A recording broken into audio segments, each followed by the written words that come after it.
Assalamualaikum kawan-kawan semuanya. Pada video yang keempat ini, kaitannya dengan grammar TOEFL, Bahas-Bahas Channel akan menyajikan soal-soal yang masih berasal dari buku ini. Anda tentu sudah familiar dengan buku-buku ini. Nah, kawan-kawan, pada kesempatan kali ini kami masih melanjutkan pembahasan bab yang terkait dengan sentences with one clause. Artinya, kalimat-kalimat soal TOEFL nanti itu disusun berdasarkan satu subjek dan satu predikat. Masih berbicara terhadap bagian yang ini. Tetapi kawan-kawan, pada skill yang kedua ini nanti kita diminta untuk berhati-hati terhadap yang namanya object of preposition. Object of preposition itu kawan-kawan, polanya adalah, kita berbicara tentang pola terlebih dahulu. Polanya adalah adanya preposisi ditambah kata benda. Contoh preposisi itu adalah ada kata in, ada kata on, ada kata of, ada kata from dan sebagainya itu.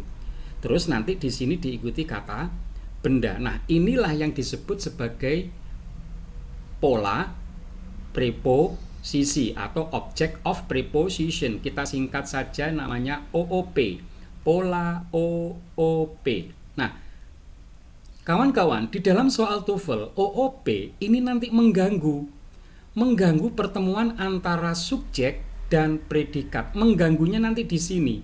OOP nanti dia akan berdiri di tengah-tengah sini. Tujuannya apa? Tujuannya adalah mengganggu konsentrasi pembaca untuk mencari sebuah makna. Kalau OOP-nya nanti ini panjang atau banyak, konsentrasi pembaca itu bisa hilang. Maka pesan kami, abaikan yang namanya OOP. Berarti yang diabaikan adalah apabila ada pola preposisi yang ditambah kata benda. Kita buatkan sebuah contoh kalimat. Nah, ini kawan-kawan, ketika Anda menemui kalimat seperti ini, Anda sadari bahwa ini adalah preposisi dan ini adalah kata benda. Ini namanya pola OOP. Ini namanya pola OOP, object of preposition. Kalau sudah Anda ketahui bahwa ini adalah pola OOP, Anda coret, Anda hilangkan, biar tidak mengganggu konsentrasi Anda untuk mencari makna utuhnya. Itu yang pertama. Berarti nanti kalau ada pola OOP, Anda abaikan saja, Anda coret, Anda cuekin. Nah, kawan-kawan, misalnya ada sebuah kalimat seperti ini. Saya buatkan kalimat yang agak panjang. Semisal, the book on the table, in the corner of the room is mine. Bayangkan ada 3 OOP ini. Ini preposisi, ini benda. Anda coret saja biar nggak mengganggu. Ini preposisi, ini benda. Anda coret. Ini preposisi, ini benda. Anda coret. Berarti kan intinya kalimat ini adalah the book is mine. Kan itu saja sebenarnya. Hanya saja on the book in the corner of the room itu adalah sebagai penjelas. Pada saat Anda membaca sebuah artikel itu penting, tapi pada saat Anda mengerjakan soal TOEFL ini pengganggu. Karena tujuan kita mengerjakan TOEFL berarti ini disebut sebagai pengganggu gitu saja, sehingga Anda coret. Gitu kawan-kawan ya. Nah, ini nanti di sini nih, ini nanti Anda hilangkan. Kalau sudah ketemu berarti mudah. Subjeknya nanti butuh predikat yang mana. Berarti kita harus tahu predikat itu yang mana saja. Kawan-kawan, Predikat itu ada yang namanya predikat yang belakangnya huruf S. Belakangnya huruf S seperti ini. Ini kapan muncul, kapan kita pakai? Yaitu apabila subjeknya nanti adalah subjek tunggal. Kalau subjeknya tunggal, itu dalam soal TOEFL cenderung belakangnya S, kawan-kawan. Maka yuk kita sepakati, berarti ini disebut sebagai predikat T. Predikat tunggal. Demikian juga ada yang lainnya, predikat yang terbuat dari kata-kata ini. Tidak ada huruf S-nya, kawan-kawan. Tidak ada huruf S-nya. Kapan ini dipakai? Yaitu apabila nanti subjeknya adalah jamak. Kalau nanti subjeknya jamak, predikatnya adalah yang terdiri dari ini. Dalam soal TOEFL biasanya seperti itu. Maka kita sepakati ini sebut sebagai predikat J, PJ, predikat jamak. Ada satu lagi kelompok, yaitu predikat yang ini, yang tidak termasuk yang PT, tidak termasuk yang PJ. Berarti ini dipakai oleh siapa? Predikat-predikat seperti ini. Nah, mohon maaf, ini seharusnya salah ketik. Siapa yang boleh pakai ini? Ini dipakai oleh semua subjek. Ya, ini dipakai untuk all subject. Sehingga kita sepakati saja. Kita kan hanya kesepakatan di antara kita saja. Ya, di dalam buku nggak ada PJ, PT nggak ada. Hanya kita saja. Kalau predikat-predikat yang bisa digunakan oleh semua subjek, ya berarti kita sepakati saja PA gitu saja, all.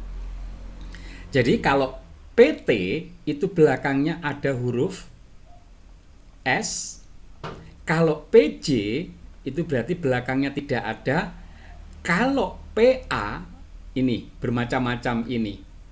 Contoh-contohnya termasuk yang model, hati-hati. Oke.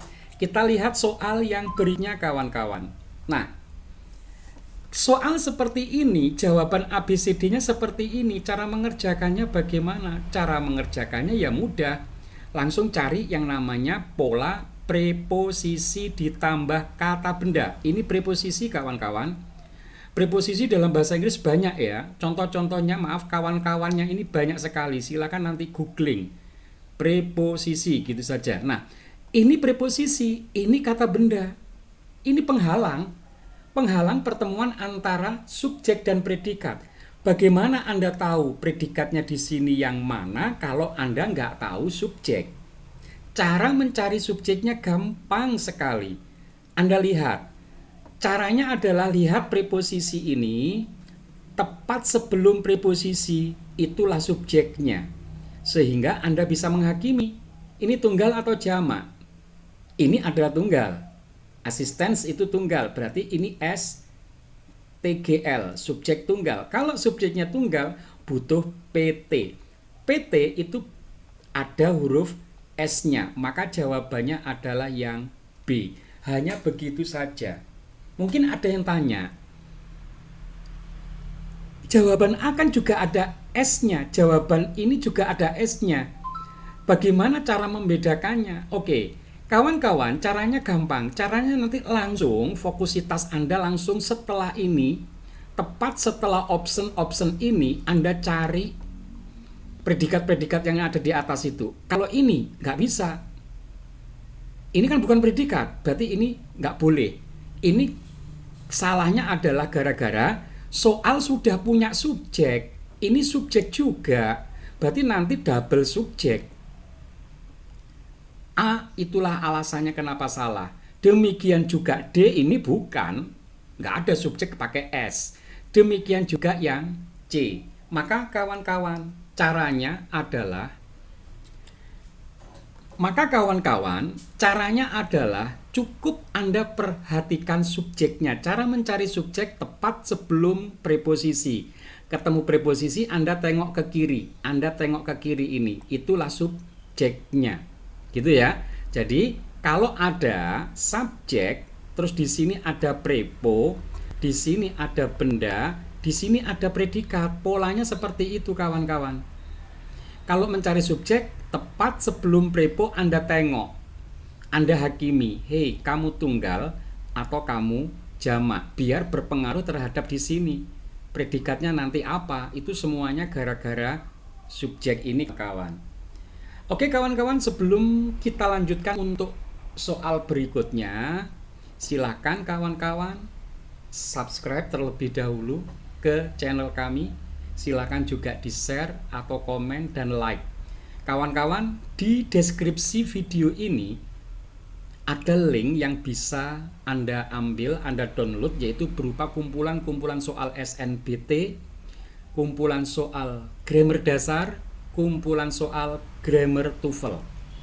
Silakan kawan-kawan download. Seandainya Anda ingin dibuatkan video tutorial tentang salah satu soal, silakan nanti komen di bawah di kolom komen itu, dan nanti akan kami buatkan. Tentu pembuatannya adalah sesuai dengan urutan pemesanan. Setelah itu nanti kami upload di channel ini, ya. Tapi kawan-kawan yang bisa meminta tutorial itu adalah kawan-kawan yang sudah subscribe tentunya. Kita membangun channel ini bersama-sama. Baik kawan-kawan, kita lanjutkan. Apabila ada soal seperti ini, datangkan dulu konsep yang ini tadi. Nah, mari kita cermati, cari kata kunci dulu. Ternyata di sini ada yang namanya preposisi ditambah benda. Berarti ini adalah OOP. OOP itu pengganggu, coret. Kalau sudah demikian, Anda sudah menemukan yang namanya subjek. Ini adalah subjeknya. Subjeknya ternyata adalah subjek tunggal. Hati-hati kawan-kawan terhadap subjek tunggal ini. Subjek tunggal itu bisa diikuti predikat yang kategori PT, predikat tunggal, yang ini. Juga subjek tunggal itu bisa kategori PA yang tadi, predikat all, berarti ini. Yang ini pasti salah. Berarti kalau ada jawaban ABCD yang dari sini, ini pasti salah. Kenapa? Karena subjeknya sudah jelas tunggal. Mana yang salah? Jelas jawaban yang B. B ini adalah verb 1. Verb 1 itu dipakainya di sini. Ini adalah subjek jamak. Sementara subjeknya kan tunggal. Berarti ini salah.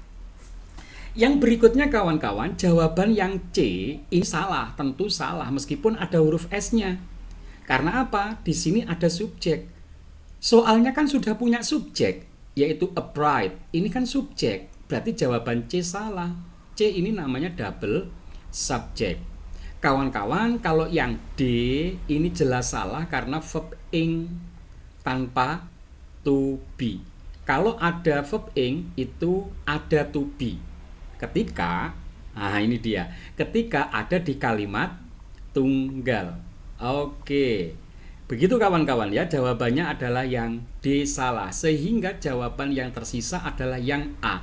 A ini kategori yang mana? Kategori yang ini kawan-kawan, model ditambah verb 1 atau B.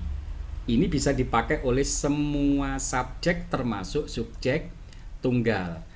Demikian kawan-kawan dari kami. Sekali lagi silakan subscribe channel ini, dan silakan kalau Anda nanti minta dibuatkan video tutorial atas soal-soal yang sudah Anda pilih. Demikian, terima kasih, kami akhiri. Wassalamualaikum warahmatullahi wabarakatuh.